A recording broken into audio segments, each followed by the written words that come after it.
আসসালামু আলাইকুম।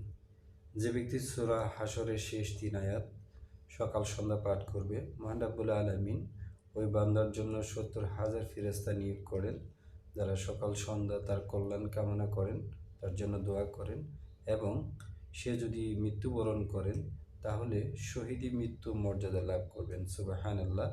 তবে সূরা হাশরের শেষ ৩ আয়াত পাঠের যে নিয়ম সেটা হলো ফজর নামাজ শেষে বিসমিল্লাহ শহীদ আউজুবিল্লাহি সামিউল আলিম মিনাশ শাইতানির রাজিম এটা ৩ বার পাঠ করে সূরা হাশরের শেষ ৩ আয়াত পাঠ করবে এবং সেমভাবে মাগরিবের নামাজ শেষে বিসমিল্লাহ শহীদ আউজুবিল্লাহি সামিউল আলিম মিনাশ শাইতানির রাজিম এটা ৩ বার পাঠ করে সূরা হাশরের ৩ আয়াত পাঠ করলে এই মর্যাদা লাভ করবেন ইনশাআল্লাহ।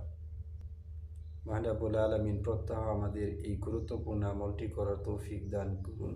আমিন। আসসালামু আলাইকুম ওয়া রাহমাতুল্লাহ।